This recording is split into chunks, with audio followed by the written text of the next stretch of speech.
अस्सलाम वालेकुम and welcome to the show sports one. मैं हूं आपका होस्ट फैसल इलियास। तीसरा ओडीआई सेंचुरियन में जारी है पाकिस्तान और साउथ अफ्रीका के दरमियान। पाकिस्तान ने आज अच्छे रन्स किए हैं और इंजमामुल हक भी ऑब्वियसली हमारे जो चीफ सेलेक्टर हैं वो वहाँ थे और उनके रिश्तेदार इमामुल हक ने आज 100 कर दिया और मीडिया को खामोश किया है उन्होंने, और वो करने के फ़ौरन बाद ही आउट हो गए और चीफ सेलेक्टर की तालियां। अब देखना ये है कि ये सेंचुरी जो है वो पाकिस्तान को जिताती है या इमामुल हक के लिए 50 मैचों की और खेलने की नवीद लाती है। ये देखना है कि पाकिस्तान और कितना सफ़र करेगा इस तरह की पर्ची प्लेयर्स को खिला खिला के। सो देखना है कि आज क्या होता है। अभी जो सिचुएशन है 167 रन हो चुके हैं ऑलरेडी 2 विकेटों के नुकसान पे। सो मैच किसी भी तरफ जा सकता है और ये वो ग्राउंड है सेंचुरियन का जहाँ कहा जाता है कि कोई भी टारगेट चेस डाउन हो सकता है। So we have to wait and see कि कैसी परफॉर्मेंस रहती है साउथ अफ्रीका की और मैच का रिजल्ट क्या होता है। आज जो टीम जीतेगी उसको एडवांटेज हो जाएगा, 2-1 हो जाएगा और सीरीज़ जो है ऑब्वियसली और इंटरेस्टिंग हो जाएगी। आज के शो में इस मैच पे भी बात करेंगे, पाकिस्तान की ओडीआई साइड पे भी बात करेंगे, शान मसूद के एक बार दोबारा चांस ना मिलने पे भी बात होगी और ऐसे बहुत सारे प्लेयर्स हैं जिनको चांसेस नहीं मिल रहे। आज जो हमारे साथ पैनल है उसमें एक साहब ऐसे हैं जो बहुत सारे सुपरस्टार्स के बिहाइंड द सीन रहे हैं, उनको सिखाया है। सरफराज की कोचिंग की उन्होंने, असद शफी की कोचिंग की है। नाम ले लेता हूँ उनका, नवीद महबूब अज़मी साहब हैं जो KCCA ज़ोन 1 के ऑफिशियल हैं और कोच हैं। सो सर वेलकम करते हैं आपका शो पे। और उनके साथ साथ हमारे वालेकुम अस्सलाम न्यूज़ डेस्क से हैं बदियुस जमा साहब। बदी भाई आपका भी बहुत बहुत शुक्रिया। और सर आपसे शुरू करते हैं, आज की परफॉर्मेंस पे बात करते हैं, फिर हम जो जिन सुपरस्टार्स की आपने कोचिंग की है उस पर बात करेंगे। लेकिन आज इमामुल हक का, जैसे हम शो स्टार्ट होने से पहले ही बात कर रहे थे कि जिस तरह उन्होंने लोगों को खामोश किया कि मैंने 100 रन कर दिए हैं, लेकिन ओडीआई में देखा जाए तो अच्छा रिकॉर्ड है। 19 मैचेस में 19 ओडीआईज में 1000 रन उन्होंने कर लिए हैं। फ़खर जमान के बाद एक और प्लेयर जिसने जल्दी 1000 रन किए हैं। लेकिन how do you see him going? आपको लगता है कि हमें वो टैलेंट मिल गया जिसकी हमें ज़रूरत थी, जिस तरह हमारे चीफ सेलेक्टर ने जो है तालियां भी बजाई उनके लिए? सो कैसे देखते हैं कि सारा सिनेरियो आप कैसे देखते हैं? बिस्मिल्लाहिर्रहमानिर्रहीम, बहुत बहुत शुक्रिया। मैं जो परफॉर्मेंस हुई है इमामुल हक की, ख़ास तौर पे जो मैच हुआ है हमारा तीसरा वनडे, उससे पहले थोड़ा सा कंट्रोवर्सी हो गई थी मैच के दौरान, खासतौर पे हमारे कीपर कप्तान सर उस पे आएंगे ना, पहले हम ये कर लेते हैं, उस पे तो आराम से आएंगे।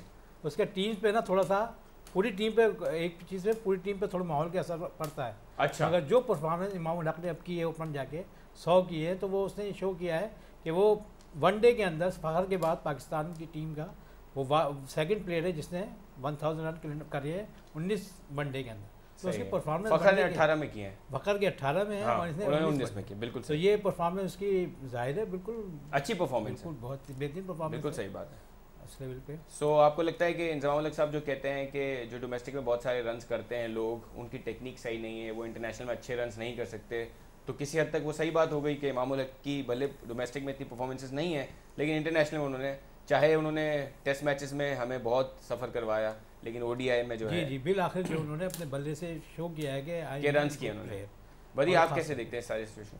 जी बिल्कुल फैसल भाई, टेस्ट मैचेस में तो आपने देखा, हमने भी देखा कि उनकी परफॉर्मेंस इस तरह की नहीं रही थी जिसकी वजह से वो काफ़ी तनकीद का निशाना बन रहे थे। लेकिन वनडे में परफॉर्मेंस आपकी उनकी देखें तो मुसलसल अच्छी रही है और आज में भी पिछले वनडे में भी उन्होंने जो है 86 रन की इनिंग्स खेली, आज भी उन्होंने 100 रन किए, तो इसमें कोई शक नहीं है कि वनडे में परफॉर्म कर रहे हैं। लेकिन जिस तरीके से उन्होंने आज सेंचुरी मुकम्मल करने के बाद इशारा किया और ख़ास तौर पर पाकिस्तानी मीडिया को ये बताने की कोशिश की कि खामोश हो जाएँ, हमारे मुझ पर इतनी बात ना करें। और सबसे इंटरेस्टिंग बात जो सबसे ये थी कि उनके जो चचा थे इंजमामुल हक, वो उठे, उन्होंने काफ़ी तालियां भी बजाई और ये जवाब उनका भी जो है ना ख़ास तौर पर मीडिया के लिए था कि आप लोग इस तरह की जो हरकत उनके बारे में क्रिटिसाइज उनको करते हो, तो आज उसने अपने बैट से जवाब दे दिया। नो डाउट कि उसने वनडे में रन्स किए, लेकिन वो रन्स जो टीम के काम आए वही रन्स होते हैं। आज उन्होंने 100 किए, लेकिन 100 करने के बाद एक ऐसा शॉट खेलने के बाद आउट हो गए कि जब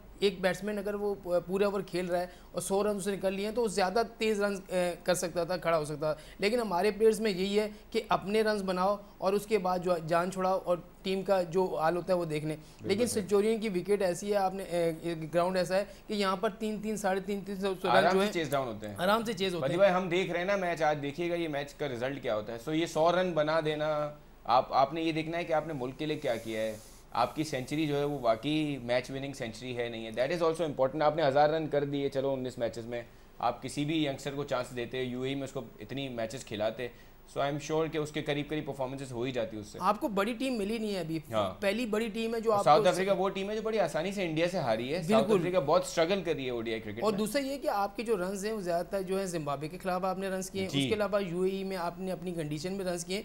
जब आपकी बैटिंग का पता चलेगा, जब आप ऑस्ट्रेलिया में रन करेंगे, इंग्लैंड में करेंगे, वर्ल्ड कप आने वाला है, उसमें अगर आप रन्स करेंगे और इस तरह की अगर आप बैट उठाकर और उंगली से इशारा करके करेंगे तो वो ज़्यादा जो है अच्छे लगेंगे आप इस तरीके से। लेकिन 100 करना, मैं कहता हूँ कि बड़ी बात है कि आपने 100 किए, लेकिन इस 100 को 150 में भी वो कन्वर्ट कर सकते थे। लेकिन जब उन्होंने ये देखा कि मेरे 100 हो गए, अब जो है ऐसा शॉट करके चुप करा दिया लोगों को, ख़त्म हो गई बात। तो टीम की परफॉर्मेंस, वो रन्स जो आपने कहा कि वो रन्स वही अगर 50 रन आपके टीम के काम आते हैं तो वो ये। अब अगर सेंचुरियों की हम बात करें तो विराट कोहली से ज़्यादा सेंचुरी किसी, हर 5वें मैच में उसकी सेंचुरी है, तो लगता है मैच विनिंग सेंचुरी और हमेशा से जब उसने सेंचुरी की है ज़्यादातर मैचेस में वहाँ पर इंडिया जीता है। बिल्कुल सही है। अज़मी साहब आपकी तरफ आते हैं। शान मसूद अगेन टीम का हिस्सा नहीं है। जिस तरह की टेस्ट क्रिकेट में उन्होंने परफॉर्मेंस दी, हम सब उम्मीद कर रहे थे कि वो शायद ओडीआई खेलेंगे, और जितने एक्सपर्ट्स हैं वो कहते हैं कि वो ओडीआई में भी अच्छा परफॉर्म कर सकते हैं।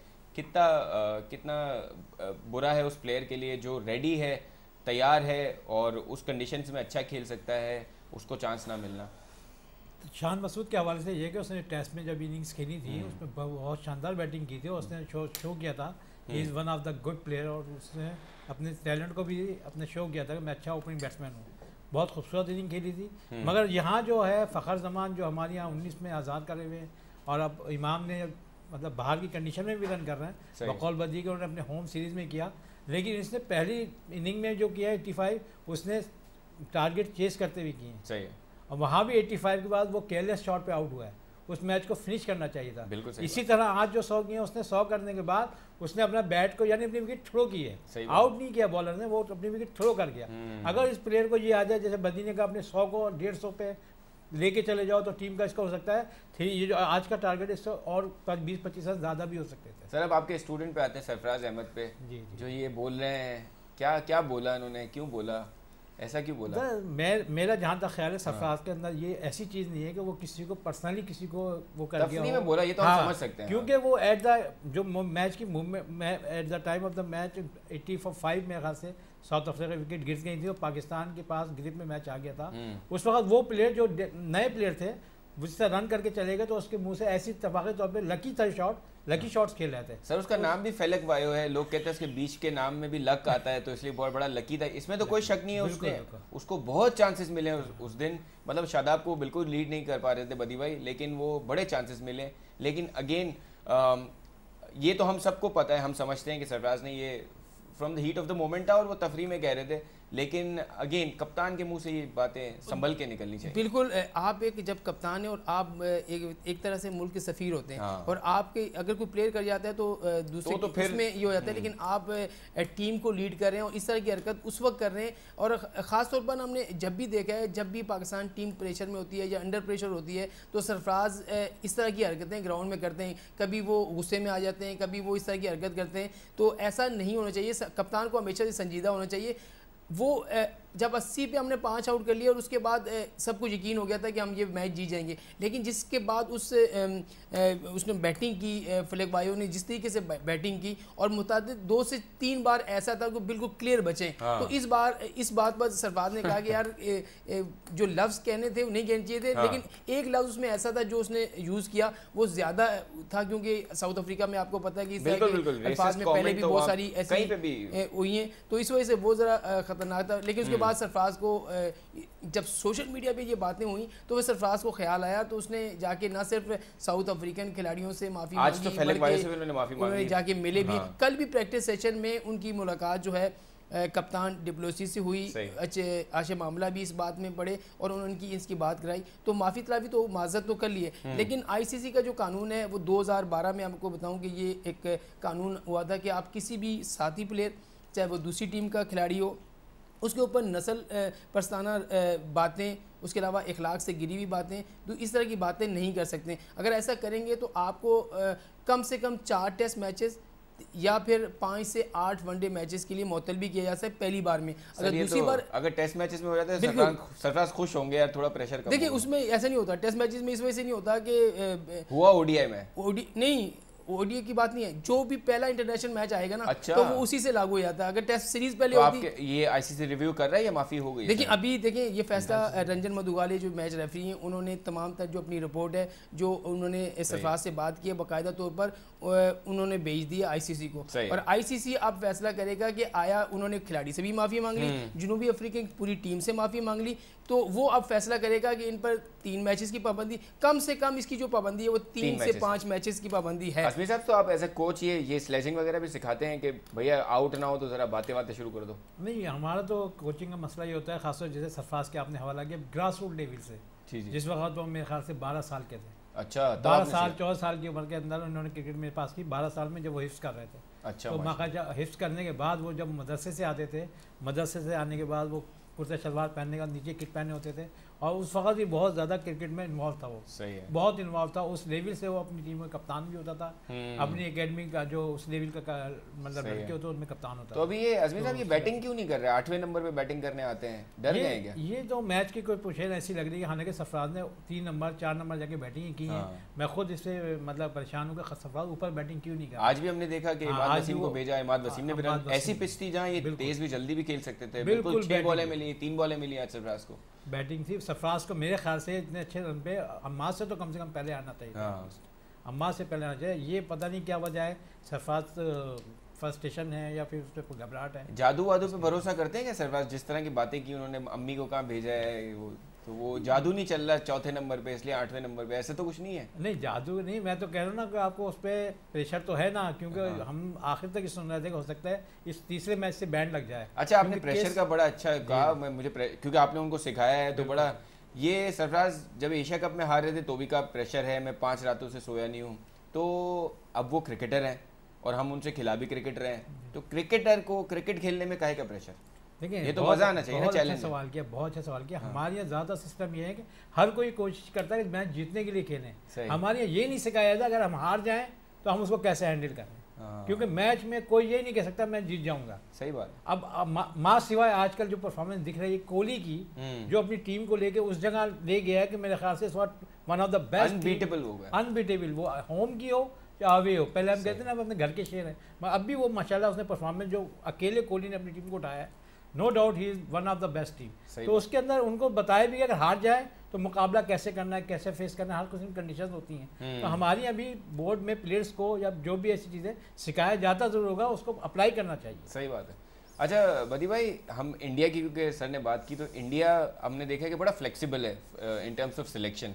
मतलब वो मैच जीतते हैं, अगले मैच में आप देखेंगे कंडीशन के हिसाब से प्लेयर्स चेंज हो गए, और वहाँ कोई माइंड भी नहीं करता, और किसी को ये भी डर नहीं है कि मैं अगला मैच नहीं खेलूंगा तो मैं ज़िंदगी भर नहीं खेलूंगा। हर एक को अपने हर एक रेडी रहता है कंडीशन के हिसाब से। हमने एशिया कप में देखा, हमने टेस्ट मैचेस में देखा है, पाकिस्तान में ये इस सीरीज़ में हम देख रहे हैं कि चेंजेस हो रही हैं, मतलब प्लेयर्स रोटेट हो रहे हैं। शाहिनशाह अफरीदी खेले, शिनवारी खेले, इमाद वसीम खेले, नहीं खेले, आज फिर खेले, सो चेंजेस हो रही हैं। लेकिन अभी भी हम देख रहे हैं कि वही जो लाडले प्लेयर्स हैं वही आगे पीछे हो रहे हैं। आज फिर मोहम्मद आमिर टीम का हिस्सा बने। सो आपको लगता है कि लाडले ही फ्लेक्सिबिलिटी में भी मजे कर रहे हैं? देखिए ना, मोहम्मद आमिर की परफॉर्मेंस मुझे बताएं, चैंपियंस ट्रॉफी से लेकर आज तक उनकी परफॉर्मेंस देखें, सिर्फ और सिर्फ वो मिकी आथर की चाहिए तो वो खेलते हैं। उसके अलावा इमाद वसीम की आपने बात की, आज ने उन्होंने 43 रन कर लिए, लेकिन कुछ 3 से 4 लड़के आपकी टीम में ऐसे हैं जो सिर्फ और सिर्फ चाहिए होने की वजह से खेलते हैं। देखिए इंडिया की जब आप बात करते हैं तो उनकी टीम में ऐसे प्लेयर हैं कि एक के पीछे एक बैठा हुआ है और वो आके परफॉर्म करता है तो खेलता है, नहीं करता परफॉर्म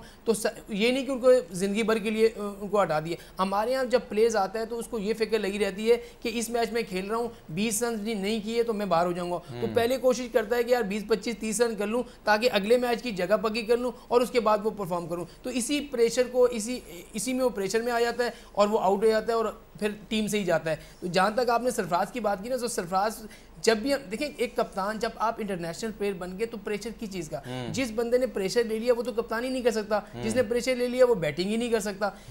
अब ये वक्त है सबसे ये जो 5 वनडे थे ना, इसमें सरफराज को 3, 4 या 5 नंबर पे बैटिंग करनी चाहिए थी, क्योंकि आगे आपकी जो सीरीज़ है वो आपने ऑस्ट्रेलिया से खेलना है, इंग्लैंड से खेलना है, उसके बाद आपने वर्ल्ड कप जो खेलना है, सबसे मेन है वर्ल्ड कप। अगर वर्ल्ड कप में आपको बैटिंग की जरूरत पड़ गई तो सरफराज को चैंपियंस ट्रॉफी में भी तो ऊपर जाते रहे वो, 2-3 मैचों में ऐसा हुआ कि वो जाते रहे, तो ज़रूरी है कि उनको 3-4 या 5 नंबर पे बैटिंग करें। सर आपको ये लगता है कि सरफराज ये सोचते हैं कि मैं तो देखें मैं तो बैटिंग का चीता हूँ, सही है, इनको करा लो, जब बहुत बड़ी ज़रूरत पड़ेगी तो मैं आऊँगा ऊपर, ऐसा तो नहीं सोचते?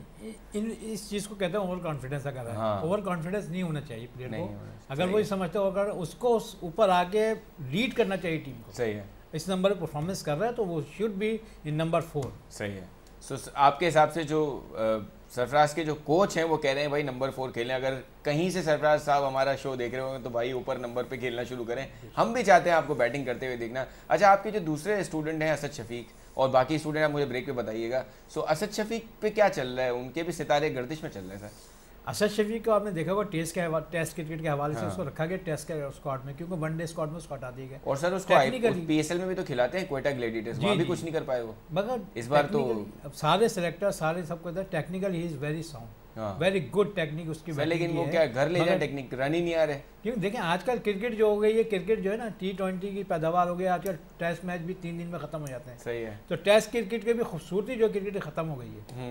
जो किसकी क्रिकेट कहते हैं 5 दिन चल रहा है, 4 दिन चल रहा है, अब आजकल तो क्रिकेट ऐसा होता है मैं तो 2-3 मैच ऐसे कि लेकिन पाकिस्तान के तो मैच खूबसूरत होते हैं, 3 दिन के होते हैं, 2 दिन में 3 दिन में खत्म हो जाते हैं ज़्यादातर मैचेस जैसे होने हैं। मगर जैसे अब वेस्ट इंडीज़ है, वेस्ट इंडीज़ भी कर रही है, ऑस्ट्रेलिया में मैच खेल रही है, मगर वो सर्वाइव कर रही है। आज भी 300 रन कर दिए सेकंड इनिंग में, सही है, 6 आउट है मगर 300 रन। ठीक है, एक कॉलर हमारे साथ है, रियाज खान साहब है कराची से, कॉल ले लेते हैं और फिर जवाब देते हैं। जी रियाज साहब, क्या सवाल है?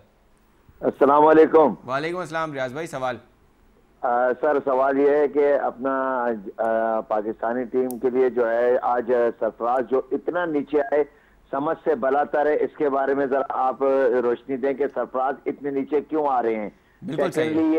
सेकेंडली ये कि आज जो इमामुल हक ने बैटिंग करने के बाद वो जो एक इशारा किया, वो क्या मैसेज देना चाह रहे हैं लोगों को? ठीक है, ये पूरी दुनिया देख रही है, इस किस्म के इशारे नहीं होने चाहिए। तीसरा ये कि अपना वर्ल्ड कप सर पे है, क्या करना चाह रहे हैं? ठीक है, आप अपने कहते हैं मैच फखर जमान है और उनके कारकर्दगी अभी अच्छी नहीं है, लेकिन सर पे है, वो अच्छा प्लेयर है। फखर जमान को ये नहीं कि आप लोग शुरू हो जाएं कि फखर जमान को बाहर करें, ये करें, अभी सर पे है, अच्छा प्लेयर है और बंदे को थोड़ा सा। मैं तो आपके बिल्कुल साथ हूं, मैं तो बोलता हूँ 100 करने के बाद भी इमाम को बैठा दो, फखर बेहतर है। मैं आपके साथ नहीं, ये बात नहीं है। फखर देखें जी, इमाम की बात ये नहीं कर रहे कि आज ही ठीक है इमाम अच्छा है, लेकिन इशारे की बात कर रहा हूँ, इशारा नहीं, मैं सीरियसली बोल रहा था। चले ठीक है सर, आपके तीनों क्वेश्चन का हम आंसर लेते हैं। सबसे पहले सरफराज क्यों बिल्कुल लोअर डाउन आ रहे हैं, वो तो सरफराज के उस्ताद को भी नहीं समझ में आ रहा है कि क्यों लोअर डाउन आ रहे हैं। अगर ओवर कॉन्फिडेंट हैं तो भी ना करें, अगर वो लोअर कॉन्फिडेंट हैं तो भी ना करें, ऊपर आना शुरू करें, बैटिंग करें। दूसरा सवाल जहाँ तक इमामुल हक का है, हमने थोड़ा सा डिस्कशन कर लिया कि it was a wrong thing to do, और जैसे सर ने हमें बताया कि जो सरफराज ने किया वो शायद अब प्लेयर्स भी शायद फॉलो करेंगे, और इस पर थोड़ा बहुत तो रिस्ट्रिक्शन होनी चाहिए, थोड़ी बहुत तो सज़ा मिलनी चाहिए, ताकि प्लेयर्स और सबको मैसेज मिले कि ये गलत चीज़ थी। तीसरा सवाल कि फ़खर जमान टैलेंटेड है, उनको ज़ाया नहीं करना चाहिए, उस पर आप दोनों कमेंट दे दें कि क्या वाकई फ़खर जमान को और रन देना चाहिए या इस सीरीज़ में शान मसूद को ट्राई करना चाहिए? फैसल भाई, फ़खर की जहाँ तक आपने बात की ना, फ़खर टेक्निकल तौर पर जो है ना मार खा रहा है सिर्फ अपनी टेक्निक की वजह से, क्योंकि जो उसने रन्स किए हैं चैंपियंस ट्रॉफी में। मैंने एक चीज़ देखी है, मैं सेकंड ODI देख रहा था, मैंने देखा है कि जहाँ इमामुल हक थोड़ा सा ब्लॉक करना शुरू करते हैं और ये भी एक ओवर ब्लॉक करते हैं, उसके बाद एक बेचैनी होती है इनके जिस्म में कि अब बाबा मारना जरूरी है। असल में 50 ओवर्स हैं बिल्कुल। असल में फखर जो है वो स्ट्रोक प्लेयर है, उसको 2 या 4 या 6। लेकिन मदी भाई आपके पास ऐसी भी पिचेस आएंगी, जैसे सेकंड मैच में पिच थी उसमें it was a difficult pitch. देखिए वो सबसे ज्यादा आपने देखा होगा कि किस बॉल पे वो आउट हो रहे हैं। आज भी वो शॉर्ट बॉल पे आउट हुए, पिछले वनडे में भी आपने देखा कि वो शॉर्ट बॉल पे आउट हुए। तो बहुत सारे बॉलर्स ऐसे होते हैं जो इंटरनेशनल क्रिकेट खेल ले ना, वो बैट्समैन की खामियां पकड़ते हैं। तो ऐसी है कि जब वो वीडियो भी देख रहे होते हैं और मुसलसल उनको नेट पे बैटिंग करते हुए देख रहे होते हैं, तो उन खामियों को जो है वो जो है ना जांच लेते हैं, उसी ऊपर आउट करते हैं, उसी में करियर खत्म होता है, उसी में करियर खत्म होता है। और इस फ़खर जमान का अभी से मसला नहीं चल रहा, जब से आप देखें चैंपियंस ट्रॉफी के बाद जो भी वो मैच खेल रहा है, छोटी टीमों में तो सबने रन कर दिए, छोटी टीमों के साथ तो आपने रन्स के अंबार लगा दिए, लेकिन जहां अच्छी बॉलिंग तगड़ी बॉलिंग आती है वहां पर जब शॉर्ट पिच 140-42 रन की स्पीड से आपको गेंद जब शॉर्ट मिलेगी तो आप अब उस पर मारेंगे और आपके हल्के होंगे तो ज़ाहिर है वो आउट ही होंगे। एक और कॉलर है हमारे साथ, कराची से ही कॉलर है जी, कौन सा बात करें, क्या सवाल है? अस्सलाम वालेकुम। वालेकुम अस्सलाम। खालिद यामीन मेरा नाम है, कोच नेशनल क्रिकेट प्लेयर हूँ और बहुत बहुत खुशी हो रही है अपने सर को सामने देखते हुए। नवीद अजमी महबूब साहब जो हैं, थैंक यू सर, बहुत बहुत शुक्रिया और बहुत अच्छा लग रहा है। और आज और फैसल भाई आपका बहुत बहुत शुक्रिया कि आज आप लोगों ने माशाल्लाह बहुत अच्छी शख्सियत को लाके बैठाया है यहाँ पे, और कराची क्रिकेट के लिए जितनी खिदमत हैं। और प्लस पॉइंट ये है कि पाकिस्तान से बाहर जितने भी ICC ACC ट्रॉफी खेल रहे हैं वो सब नवीद भाई अजमी भाई जो हैं हमारे हेड कोच, उनकी बदौलत आज तक परफॉर्म कर रहे हैं पाकिस्तान से बाहर। पाकिस्तान का नाम अजमी भाई के लिए। माशाल्लाह सर, बहुत अच्छे, बहुत thank you for your call भाईजान। अजमी साहब, we are proud that you are here with us. हमें और भी हमारे अपने स्टूडेंट्स गिनवा, बल्कि हमें ब्रेक पे जाना है। ब्रेक पे मैं पूछता हूँ अजमी साहब से और कौन कौन से स्टूडेंट्स हैं और फिर उन पर बात करते हैं, आज के मैच की परफॉर्मेंस पे बात करते हैं। Stay with us, will be right back. खुशामदीद आफ्टर द ब्रेक। हमारे साथ है नवीद महबूब अजमी साहब और बदियुज़्ज़मा साहब। ब्रेक पे जाने से पहले हम पाकिस्तान की परफॉर्मेंसेस पे बात कर रहे थे, और क्योंकि ग्रास रूट लेवल के इतने सुपरस्टार कोच हमारे साथ हैं, तो हम जो प्लेयर्स हैं उनकी किस तरह ग्रूमिंग हुई है, किस तरह आगे बढ़े हैं, वो सारी चीज़ें भी डिस्कशन हो रही हैं। सरफराज पे सर हमने काफ़ी बात की, कुछ और प्लेयर्स पे बात करते हैं। फवाद आलम एक प्लेयर हैं जो वो भी आपके स्टूडेंट रहे हैं, हसन रज़ा भी आपके स्टूडेंट रहे हैं। तो ये जो प्लेयर्स बहुत सारे जो डोमेस्टिक में अच्छी परफॉर्मेंसेस देते हैं, उनके बारे में ये कहा जाता है कि वो टेक्निक इतनी स्ट्रॉन्ग नहीं है उनकी, इंटरनेशनल में वो सक्सेसफुल नहीं हो सकते। आप अग्री करते हैं इन चीज़ों से? जी बिल्कुल, आपने जो सवाल किया है, हसन रज़ा के मुताबिक भी बताना, हसन रज़ा ने बड़े रन किए थे और बहुत कम उम्र में वो फर्स्ट टाइम था जिसने पाकिस्तान यंगेस्ट डेब्यू भी था, यंगेस्ट डेब्यू। मगर उसके बाद वो पब्लिक के सामने या कैमरे के सामने मतलब उस जगह इतनी परफॉर्मेंस इतनी नहीं कर सका जिस तरह उसको करनी चाहिए थी। उसको चांसेस नहीं मिले, उसके बाद वो टीम में लगा रहा, मगर उसके बाद वो उसको कंटिन्यू अपनी जगह को नहीं कर सका। इसी तरह आप फवाद की अगर बात करें तो फवाद की मिसाल तो अब आपके सामने है। इतनी परफॉर्मेंस करने के बाद अगर आप जो लफ्ज़ इस्तेमाल कर रहे हैं, पर्ची ये वो, तो इस अगर देखा जाए तो ज़्यादती का कोई निशान साथ बन रहा है कराची के अंदर फवाद आलम। मेरे ख्याल से इतनी परफॉर्मेंस करने के बाद अगर वो टीम का हिस्सा नहीं है तो ये उस बच्चे की बैड लक। और आपके हिसाब से बदी भाई, आपका भी मैं पॉइंट ऑफ व्यू लूँगा, जब सिलेक्शन होनी चाहिए तो एक तो लॉन्गर, अभी मुझे ऐसा लगता है कि लॉन्गर फॉर्मेट, शॉर्टर फॉर्मेट की इतनी क्रिकेट हो रही है कि अगर आप जायज़ तरीके से भी लोगों को चांसेस दें तो आपके पास बड़े फ्लेक्सिबल ऑप्शंस हैं कि आप अपने 4 डे क्रिकेट से टेस्ट क्रिकेटर्स डेवलप करें, अपने PSL प्लेटफॉर्म से आप अपने T20 के प्लेयर्स डेवलप करें और ODI के प्लेयर्स डेवलप करें, और कोई ऐसे प्लेयर आउटस्टैंडिंग मिले जो हर फॉर्मेट में खेल सकते, जो हम पूरी दुनिया में देखते हैं। जैसे इंडिया के चेतेश्वर पुजारा हैं, वो टेस्ट क्रिकेट के स्पेशलिस्ट हैं, लेकिन विराट कोहली हैं, वो सारे फॉर्मेट्स में खेलते हैं। स्टीव स्मिथ थे, वो सारे फॉर्मेट में अच्छा खेलते थे। डेविड वार्नर है, सारे फॉर्मेट के प्लेयर थे। So you will find players जो सारे फॉर्मेट्स में चलेंगे। आपके हिसाब से प्लेयर्स को टैग कर देना कि खुर्रम मंजूर नहीं खेल सकता, फवाद आलम नहीं खेल सकता, आबिद अली को हमने लेना ही नहीं है, साद अली को हमने खिलाना ही नहीं है, सही है ये बदी भाई? देखिए फैसल भाई, हमारे यहाँ वो मैंने पहले भी कहा ना कि चीफ सेलेक्टर हूँ या सेलेक्टर हूँ, हम 4 जो हम कायदन ट्रॉफी के मैचेस हैं, पाकिस्तान कप के मैचेस हैं, या हमारे डोमेस्टिक इवेंट होते हैं, वहाँ पर हम जाते ही नहीं हैं। और बदी भाई एक चीज़, चलो भतीजे को तो आपने घर पे भी देख लिया होगा क्रिकेट खेलते हुए, उसकी तो शक्ल आपने देखी होगी, उसके लिए आप तालियां भी बजा रहे हैं, लेकिन बाकी का क्या? आप एज ए चीफ सेलेक्टर, आप तो पूरे पाकिस्तान के लिए रिस्पॉन्सिबल हैं, आपको तो सारी परफॉर्मेंसेस पे ताली बजानी है। वही तो मैं आपसे कह रहा हूँ कि फैसल भाई, अगर आप ग्राउंड में जाएं, जब कायदे ट्रॉफी के मैचेस यहाँ पर हो रहे थे, ऐसे ऐसे प्लेयर हमने देखे हैं कि जो आउट भी कर रहे हैं, रन्स भी कर रहे हैं, लेकिन वो लोगों की नज़रों से जो है बिल्कुल गायब हुए हैं, इस वजह से कि वहाँ उनको देखने वाला कोई नहीं है। एक तौसीफ अहमद को आप जो है ग्राउंड भेज देते हैं, तौसीफ अहमद तो आज दिन तक एक ऑफ स्पिनर को जो है वो पैदा नहीं कर सके, एक ऑफ स्पिनर वो निकाल के नहीं ला सके, मजबूरन हमें UAE में बिलाल आसिफ को खिलाना पड़ा। तो चीफ सेलेक्टर, अभी मैंने आपको उस दिन भी कहा था और आज भी कह रहा हूँ कि chief selector Pakistan super league शुरू हो रही है, और जब शुरू होगी तो उसी दौरान हमारे चीफ सेलेक्टर अमेरिका में वहाँ के लड़कों को कोचिंग कर रहे होंगे, क्योंकि वहाँ पर पैसे जो मिलेंगे आपको डॉलर्स में मिलेंगे, बोर्ड आपको अलग पैसे दे रहा है, और तस्वीर खिंचवाने के भी वहाँ जाके पैसे लेंगे। ये आया कि $200 जो हैं पर तस्वीर वो एक खिलाड़ी वहाँ के जो बच्चा होगा उससे चार्ज करेंगे। तो ऐसे कैसे होगा? आप पैसों के लिए सब कुछ कर रहे हैं, T10 हो रही है उसमें आप हैं, फ्रेंचाइज है उसमें आप हैं, टीम को आप टाइम नहीं देते। अभी जनूबी अफ्रीका का दौरा है, वहाँ पर तो आप जाकर बैठ गए क्योंकि वो फ्री में है भाई, पाकिस्तान क्रिकेट बोर्ड है, पैसा उसी का है, हमने कौन सा करना है, सब कुछ TADA सब मिल भी रहा है। तो आप लाहौर में क्यों नहीं जाते, आप कराची क्यों नहीं आते, आप फैसलाबाद क्यों नहीं जाते, यहाँ जाकर इन लड़कों को देखें। आबिद अली को आपने भी देखा होगा कि जब A टीम का टूर था UAE का, वहाँ से वापस भेज दिया कि आप वहाँ जाएं फाइनल खेलें, हम आपको जो है टेस्ट टीम के लिए रखेंगे, लेकिन टेस्ट टीम का ऐलान हुआ बेचारा गायब हो गया। साद अली को 2 बार साथ रखा, गायब कर दिया। उस्मान सलाउद्दीन को साथ रखा, गायब कर दिया। तो जो प्लेयर टैलेंट नहीं है, जो नहीं, जो इमामुल हक में सारा टैलेंट है। फैसल भाई, जो खिलाड़ी जो हैं वो 4 रोजा मैच में रन कर रहे हैं, वो नहीं खेल रहे। जंग से हमारे साथ एक कॉलर है। कौन साहब है भैया, क्या सवाल है? मुझे सब बात कर रहा हूँ साथ जंग से। मेरा आपसे ये सवाल है, ये जो चाइना मैन अब लेफ्ट बॉलर दुनिया में इंट्रोड्यूस हो गए हैं, हाँ। जैसे यादव है, एक श्रीलंका ने भी निकाला है, एक वो शमी जो है वो साउथ अफ्रीका ने भी तैयार किया है। जी। पाकिस्तान वाले उसके लिए क्यों नहीं स्ट्रगल कर रहे हैं? पाकिस्तान से भैया राइट आर्म ऑफ स्पिनर नहीं निकल रहे तो चाइना मैन कहाँ से निकलेंगे? हमारे कोच हैं, उनसे पूछ लेते हैं। अच्छा सवाल है, रेलेवेंट सवाल है सर। ये सर आपका सवाल हो गया। सर हमें बताएं अज़मी साहब के, एक तो हमारे पास ऑफ स्पिनर नहीं है, लेकिन लोगों की एक्सपेक्टेशन है कि हमारे पास चाइना मैन भी हो, तो ये कैसे प्रोड्यूस किए जाते हैं ये बॉलर्स? ये नेचुरल होता है। नेचुरल उल्टे हाथ से अगर आप अंदर गेंद आ रहे हैं, ये क्वालिटी अलग होती है। जैसे कुलदीप यादव जब ली ना, बड़े सक्सेसफुल हैं, सक्सेसफुल बॉलर है। हमारे कराची में थे, खेले लड़के, मगर वो आगे नहीं आए। समी फरीदी आजकल कनाडा में खेलना है। He was the one of the best China man bowler. Pakistani था और बाद अब कनाडा चले गए डिस्चार्ज होने के बाद। और मेरे ख्याल से जफर अहमद जिनका नाम है, कराची के सिलेक्टर भी हैं, वो भी इस प्लेयर को जानते थे। सर ये इंजमामुल हक के आने के बाद ये डिसहार्टनेस बढ़ी है या कम हुई है लोगों में? या तो मेरे ख्याल में लगता है अब लोग उम्मीद ही छोड़ देंगे। देखिए, जहाँ लाइकिंग डिसलाइकिंग हो जाएगी ना, जहाँ मेरिट का कत्ल होगा, वहाँ ऐसे ही होगा। सही है, आपको लगता है मेरिट का कत्ल हो रहा है? बिल्कुल। अगर इस तरह से बात की जा रही है, जैसे मिसाल के बताया ना, मैं फवाद का जैसे मिसाल बताया, तो फवाद को अगर नहीं खिलाया जाए तो ज्यादती हो रही है। नहीं खिलाया जाए, वजह क्या हो जाए?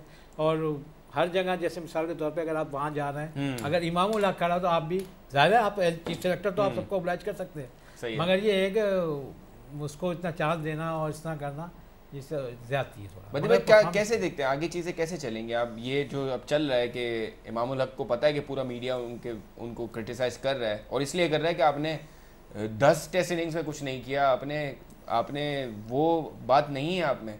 एक ग्रिल्ड प्लेयर होगा जो डोमेस्टिक से परफॉर्म कर जाएगा, उसकी एक अलग बात होगी। सो आपको लगता है कि अब ये बेहतरी की तरफ जाएगा, या आपको लगता है कि ये चलता रहेगा? देखिए, हमारे यहाँ सबसे बड़ी बात तो ये देखे ना कि शान मसूद ने टेस्ट मैचेस में रन किए, उनको वनडे टीम में आपने शामिल किया, और उसके बाद जो है उसको मैच नहीं खिलाया। जब आप एक ऐसे प्लेयर को जो रन्स करे और उसके बाद जब बाहर बिठा दें, तो उसका दिल भी जो है टूट जाता है। कहते हैं कि मैं रन्स कर रहा हूँ फिर क्यों बाहर हूँ, परफॉर्म कर रहा हूँ फिर क्यों बाहर। आपको लगता है कि सरफराज भी कुछ नाराज है शान मसूद से? मेरे हिसाब से तो उनकी जगह, अगर आप इवन शुएब मलिक को भी ड्रॉप करने बनती है उसकी जगह। बिल्कुल, शुएब मलिक ने 3 वनडे मैचेस में क्या किया है, तो आप चांस दे सकते हैं। और मतलब कोई क्या वो घर से जगह लेके आए हैं? वही है ना कि सीनियर का मतलब ये थोड़ी है कि आप सीनियर हैं तो आपने 250 मैच खेल लिए, आपकी एवरेज क्या है? 30-31 रन की एवरेज से आप रन्स बना रहे हैं। कौन से सीनियर हैं? ऐसे सीनियर के तो फायदा नहीं है ना कि आप सीनियर के नाम से हम खिलाते रहे। एक कॉलर हमारे साथ इस्लामाबाद से, बताइए आप अलाउ करें जी। कौन साहब हैं, क्या सवाल है? अस्सलाम वालेकुम। वालेकुम अस्सलाम भाईजान, सवाल पूछे। सर जी, मैं मनीर बात कर रहा हूं इस्लामाबाद से। जी भैया सवाल। सर जी, मैं ये कह रहा था कि सरफराज सही नहीं कह रहा था, कमरान अकमल को कोई नहीं खिलाया जा सकता। अच्छा, सही है जी। तो सुलेमान भट्ट है, उसके बाद आमिर अगर सही फॉर्म में नहीं कर रहा, वो फहीम अशरफ कल कह रहे थे, उनको भी निकाल दिया उसने। तो सर आमिर को लाना था टीम। चले ठीक है, को नहीं आना चाहिए था, फहीम अशरफ को आना चाहिए था। सही, अगर वो अच्छी कह रहा था। फहीम अशरफ का हेयर स्टाइल पसंद है आपको या क्रिकेट पसंद है? ठीक है, हम आपका सवाल समझ गए। पूछते हैं हम अज़मी साहब से। अज़मी साहब, वैसे ये सिलेक्शन बड़ी अजीब सी लगी हमें कि फ़हीम अशरफ, वही हमने डिस्कशन किया कि लाडले ही आगे पीछे होके आमिर को ज़बरदस्ती इंडक्ट किया गया। फ़हीम ने क्या कोई इतना बुरा किया था कि उसको बिठा देना चाहिए था? देखिए, हम एक बंदे का खुद ही दिल तोड़ देते हैं। पहले जो है मिकी आथर कहते थे फ़हीम अशरफ जो है वो लास्ट क्रूजर से मिला रहे थे कि ये वैसा है, बॉलिंग भी उसकी ऐसी है और बैटिंग भी ऐसी करता है। कुछ दिन पहले आपने सुना होगा कि ये ऑलराउंडर नहीं है, इसलिए हम शादाब को पहले भेज रहे हैं, उसको बाद में भेज रहे हैं। तो इस तरह जो है ना, आप एक खिलाड़ी का, एक ऑलराउंडर का खुद ही दिल जो है। अच्छा, अज़मी साहब पे आता है। अज़मी साहब, आपको लगता है कि जो इंग्लिश कोच हैं जो हमारे मिकी आर्थर, ये सही है हमारे आपके बच्चों को? ये जो आप जिन लोगों को आप सिखा के आगे भेजते हैं, इनसे सही सीख लेते हैं? ये नहीं, हमारे सरफराज कान में बैठ के बातें करते हैं, समझ में आ जाती होगी उसको? हमारे जो प्लेयर हमारे अपने डोमेस्टिक हिसाब से खेलता है ना, वो डोमेस्टिक क्रिकेट, हमारे क्रिकेट का स्ट्रक्चर अलग है, जो बेसिक खेल के आता है। उसके बाद जब वो जाता है, नए कोच कह रहा तरीका तकरीबन 19-20 वही है, टेक्निक का भाई, फॉरवर्ड डिफेंस कैसे करना है, कीपिंग कैसे करना है, लॉजिक बेसिक जो तकरीबन एक ही होती है। मगर वो गोरा कह रहा होता है तो उससे इंस्पायर हो जाते हैं कुछ प्लेयर हमारे। सर कहाँ इंस्पायर, एक दूसरा भी गोरा है सर, ग्रैंड फ्लावर, जी वो भी गोरा है, जी वो बैटिंग सिखा रहा है, जी जी इतने सालों से सिखा रहा है, कोई फर्क आया नहीं? लोग उसको सुन के ना बात वही Impress हो जाते हैं। मगर उसको देख के वो अपनी टेक्निक को भूल जाते हैं कि सर ये नई चीज़ बता रहा है, तो इससे ना इससे ही बड़ा फर्क पड़ता है। अभी अच्छा, बाद में काट रहा हूँ, यहाँ ये कहते हैं कि जो गोरा कोच होगा, हेड कोच होगा, बैटिंग कोच होगा, तो दुनिया में नाम होगा कि यार पाकिस्तान टीम के साथ जो है ना वो गोरा कोच लगा हुआ है। यार 12-15 लाख एक को दे रहे हैं, 16 लाख एक को दे रहे हैं। अभी पाकिस्तान सुपर लीग की इफ्तिताई तकरीब है, उसमें एक गोरा ही गाने अकेले आ रहा है। तो सुनने में यह है कि 10 मिनट के 10 करोड़ पाकिस्तान क्रिकेट बोर्ड उसको देगा सिर्फ 10 मिनट की परफॉर्म करने के। तो जब आपके पास इतना पैसा है और आप 10 मिनट के आप अपने जो यहाँ के लोग हैं उनको नहीं दे सकते, उनसे ऐसी अपनी तकरीब नहीं कर सकते कि एक गोरा इंग्लिश में आके गा के जाएगा तो हमारी तकरीब को 4 चांद लग जाएंगे। लेकिन बदी उसमें एक अलग पर्सपेक्टिव है कि it is a international league, तो वो तो चलो वो you have to make it big, तो आपने वो वहाँ तो खर्च करना है। यहाँ तो फ्रेंचाइज रो रही है कि हमारे टैक्स हमसे 16% टैक्स लिया जा रहा है, वहाँ पैसे दे रहे हैं। तो फ्रेंचाइज ने इस बात पे बात की है कि जब आप करोड़ों रुपए वहाँ दे सकते हैं तो फ्रेंचाइज को पैसे क्यों नहीं आप बढ़ा रहे और हमारा जो टैक्स है वो क्यों नहीं ख़त्म कर रहे। तो इस बार जो है 3 से 4 फ्रेंचाइज ऐसी हैं जो पाकिस्तान क्रिकेट बोर्ड से नाराज़ हैं, सुपर लीग खेलने तो वो जा रही हैं, लेकिन उनको पिछले एडिशन में नुकसान हुआ, उससे पिछले एडिशन में भी नुकसान हुआ और इस एडिशन में भी वो नुकसान में ही जाएंगे क्योंकि उनके पास वो चीज़ नहीं है। एक तरफ जिस फ्रेंचाइज ने 18 करोड़ में टीम खरीदी थी वो कहती है कि मैं नुकसान में हूँ, दूसरी तरफ जो नई फ्रेंचाइज आती है वो 70 करोड़ प्लस के पैसे दे के आती है, समझ से बाहर है। वो तो आपको पता है कौन है जो 70 करोड़, फिर भी देखिए ना, फिर भी जिनके पास अरबों रुपए हैं उनके लिए 70 करोड़ कुछ भी नहीं है ना। ठीक है, एक कॉलर हमारे साथ हैं, कराची से एक और कॉलर है हमारे साथ। कौन साहब हैं, क्या सवाल? हेलो जी, अस्सलाम वालेकुम। वालेकुम अस्सलाम भाईजान, सवाल? मेरा सवाल ये स्पोर्ट जर्नलिस्ट है जिन्होंने कहा कि हम लोग शोएब मलिक को अभी रिप्लेस कर दे, तो मैं इनको ये कहना चाहता हूँ कि अभी हम लोगों का वर्ल्ड कप 6 महीने बाद है, तो हम लोग पर वो परफॉर्म कैसे करेंगे? आप 6 महीने में आप पूरी स्क्वाड को चेंज कर रहे हैं, तो मैं हैरान हूँ इन जर्नलिस्ट को कि मैं इनका जवाब चाहता हूँ कि ये कैसे 6 महीने रहते और ये पूरे खिलाड़ी को चेंज करना चाहते हैं। शान मसूद का आप डेब्यू करवा रहे, 6 महीने वर्ल्ड कप को रह रहे, MS धोनी भी खेल रहे, बहुत से खिलाड़ी खेल रहे, ये तो कोई तरीका नहीं है कि आप सीनियर मोस्ट प्लेयर को आप रिमूव कर रहे हो। और आप फहीम अशरफ की बात कर रहे हो जो ना बैटिंग ऑलराउंडर है ना प्रॉपर ना बॉलिंग ऑलराउंडर है, तो आप कैसे इनको खिला रहे हैं? मैं आपसे कोई, जैसे आप इंडिया की चेक कर ले, आप हार्दिक पांड्या को चेक कर ले तो बैटिंग ऑलराउंडर है, 6 मारते हैं, कुछ लॉजिक बनती है। आप इंग्लैंड का चेक करते तो बेन स्टोक्स है। इसी तरह मैं आपसे जानना चाहता हूँ कि आप किस रीजन से जो आप कहते हैं शान मसूद को खिला सर, हम आप एक कोशिश करते हैं कि अगले शो में आपको बुला लेते हैं सामने, आप अपने ये मशवरे दे दीजिएगा तो इजी हो जाएगा ज़रा, और हम आपके सवाल ले भी लेते हैं। अज़मी साहब, क्या शोएब मलिक के लिए हमने ये कभी नहीं कहा कि उनको बिठा देना चाहिए, हम सिर्फ ये कह रहे हैं कि अगर परफॉर्मेंस नहीं हो रही तो रोटेशन में आप शान मसूद को चांस दे सकते हैं। एक प्लेयर है जिसने परफॉर्म किया तो उसको chance. What is your point of view? बिल्कुल आपने बात कर, उन्होंने बात को ये कहा कि हमें ड्रॉप करने की बात नहीं, ड्रॉप की तो बात नहीं, if he is not performing, हाँ, तो उसकी जगह अगर सब्स्टिट्यूट प्लेयर है और परफॉर्म कर रहा आ रहा है ऊपर से प्रोग्राम, उसके लिए बात। और हमने देखा है कि क्विंटन डिकॉक जैसा प्लेयर बाहर बैठा हुआ था, 2 मैच, बिल्कुल सुपरस्टार परफॉर्मर है, बाहर बैठा है। हमने ड्रॉप करने की बात नहीं, हमने कहा कि अगर उनसे रन्स नहीं हो रहे तो शान मसूद खेल ले, क्योंकि हमें तो ड्रॉप करने की जरूरत ही नहीं है, क्योंकि वो पहले ही ऐलान कर चुके हैं कि 2019 मेरा आखिरी वर्ल्ड कप है, उसके बाद मैं अपनी क्रिकेट छोड़ दूंगा, तो उसे ड्रॉप करने की जरूरत नहीं है, पहले ही वो ऐलान कर चुके हैं। तो पाकिस्तान क्रिकेट बोर्ड लाजमी तौर पर वर्ल्ड कप में उन्हीं के साथ जाएगा। बदीवा उसको बिठा के दूसरे को ट्राई करेंगे तो एक सीनियर प्लेयर है वो, तो उसके लिए तो वैसे भी एक नथिंग टू लूज वाली सिचुएशन है, उसके लिए कोई ऐसे प्रॉब्लम वाली बात नहीं है। आपका यंगस्टर ट्राई हो जाएगा कि वो मिडिल ऑर्डर में, चलो ओपनिंग में आपने इमाम के अलावा किसी को नहीं लेना, फ़खर के अलावा किसी को नहीं लेना, आप मिडिल ऑर्डर में ट्राई कर सकते हैं। आपने शान को वैसे भी टेस्ट मैचेस में इनिशियली आपने 1 डाउन पे खिलाया था। एनीवेज, एक और कॉलर है, कोहाट से हमारे साथ कॉलर है, क्या नाम है, क्या सवाल? मोहम्मद आसिम। जी आसिम साहब, क्या सवाल है? सर जी, मेरा ये सवाल है कि ये सरफराज हमें ऐसे नजर आते जैसे ये पाकिस्तान का कैप्टन नहीं हो, क्योंकि इनकी कोई परफॉर्मेंस ही नहीं है, ना इन पे जो है ना इतना प्रेशर आ जाता है कि अपने फील्डर को यही नहीं बता सकते कि भाई आप कौन सी जगह पे खड़े हुए हो। इनको इतना ही पता नहीं हमें गोरे कोच के रखने की क्या जरूरत है। हमें यूनुस खान और मिसबाह हक के लिए वो अच्छा हमारे लिए है, तो वो बैटिंग भी अच्छा कर देगा हेड कोच में, और फील्डिंग में आके जायद हमारे साथ कितना बॉलिंग और फील्डिंग हो इससे बेहतर है। हम क्या करेंगे इनको 11-11 लाख रुपए तनख्वाह देकर? हमारे पास बहुत हो गया, हमारे चलाने के लिए, मुल्क चलाने के लिए पैसा नहीं है, और इनके पास जो है ना इतने करोड़ों रुपए पड़े हुए हैं, गैर मुल्की कोचों को देते हैं। अपने मुल्क के लिए 1 रुपए भी नहीं होते इनके पास। Thank you so much for your call, बड़ी सही फ्रस्ट्रेशन है आज़मी साहब। यही यही बातें हम डिस्कशन कर रहे हैं और आपके सामने। आपको लगता है कि ये सब बहुत सारी चीज़ें बड़ी गलत भी हो रही होती हैं? नहीं, रिगार्डिंग जो उन्होंने बात की ना प्लेयर्स को या कोचों को, हम अगर मिसाल लें मोहसिन हसन खान के दौर की, जिस दौरान मोहसिन हसन खान पाकिस्तानी कोच थे और उन्होंने कौन सी जगह सीरीज नहीं जिताई पाकिस्तान। सही बात है, इंग्लैंड को 3-0 में हराया था। थी जो परफॉर्मेंस थी मोहसिन हसन खान कोचिंग में, उसके बाद बाहर से लाना, ये तो बात इनकी समझ में आती। मगर ये है कि बोर्ड का कोई ट्रेंड है कि लाके इंटरनेशनल कोच बिठाना, ये करना ताकि प्लेयर समझे कोई टेक्निक। मोहसिन खान की बात मैंने आपसे की ना, तो उस हवाले से अगर आपको लगता है हम क्योंकि इमरान खान साहब हमारे पैटर्न इन चीफ हैं पीसीबी के, तो हम थोड़ी सी चेंजेस ये एक्सपेक्ट कर रहे हैं और वो इंशाल्लाह वो चेंजेस होंगी वर्ल्ड कप के बाद, ये सारे गोरे शोरे चले जाएंगे और ये लोकल्स ही प्रमोट होंगे? आपको लगता है ऐसा सब कुछ होगा? देखिए, इमरान खान साहब का जहाँ तक विजन है क्रिकेट के हिसाब से, इमरान खान ने उस टीम के साथ वर्ल्ड कप जीता मेरे ख्याल से जो वीकेस्ट टीम थी पाकिस्तान, मेरे हिसाब से उस टीम से उन्होंने वर्ल्ड कप जीता है। तो इमरान खान का जो विजन है वो डिक्टेटर टाइप, मतलब उन्होंने फैसले ले लेते थे और वो प्लेयर को जिसको समझते थे उसको खिला देते थे और वो लगा परफॉर्मेंस ही करके देता था उनको। और उन्होंने पाकिस्तानी टीम में जो हमारी बहुत से 2-3 पिछले साल के जो वर्ल्ड कप आ रहे हैं बहुत अच्छी टीमें थी हमारी। इस दफ़ा सब इमरान खान ने अपनी लीडरशिप से इस टीम को जिताया और अब इंशाल्लाह वो इस जो हो रहा है ना वर्ल्ड कप जो भी देखेंगे मुल्क के बाद, मुल्क के हालात से थोड़ा फारिग होकर ना इस क्रिकेट के स्ट्रक्चर को बहुत अच्छा कर। बिल्कुल सही। मतलब आपको लगता है कि चीज़ें इंप्रूव होंगी और ये सारी?